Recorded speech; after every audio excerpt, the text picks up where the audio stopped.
Now, we've all heard stories about sketchy restaurants that end up cooking dogs, cats, and even rats. But this one just raised my paranoia to a whole new level. Now, we all know that Ed Gein was the main inspiration behind Leatherface. But this woman seemed to take inspiration from a different character in that franchise. Anabel Gomez Lopez was a woman who was known for selling tamales at the CDMX subway in Mexico City, with people seeming to enjoy her tamales with multiple claims of them having tender texture and rich flavor. But little did they know that the seemingly innocent lady selling tamales had a disturbing secret ingredient. In 2017, police had gotten a call from a neighbor of Anabel about the smell of gas coming from the home. This prompted a quick response from the police due to the unpredictable nature of gas leaks. Upon entering the home, they would walk into the living room, and that's where they would find bones along with the body of a young girl who seemed to have all the flesh stripped off of her body. Now, I'm not going to show the picture due to the gory nature, but for those who are curious and slightly disturbed, it's surprisingly easy to find on Google.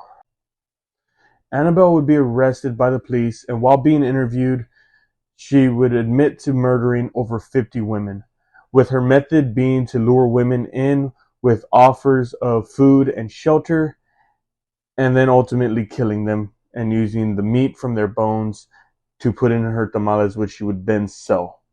She would tell the police that this started one day after she had spent all of her money that she was supposed to use on the meat for her tamales that she would sell.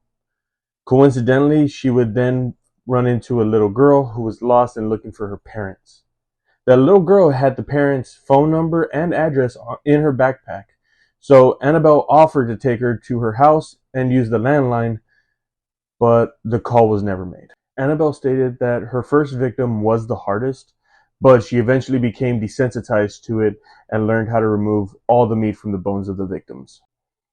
During the interview with police, she seemed to show no remorse for her actions, even stating, "They caught me because of the damn gas hose. I had barely changed it." During her trial, her defense attempted to argue that she was mentally ill because she claimed that during the first murder, she heard the devil's voice telling her to use the meat for her tamales. Honestly, I think that had less to do with the devil and more to do with letting the intrusive thoughts win.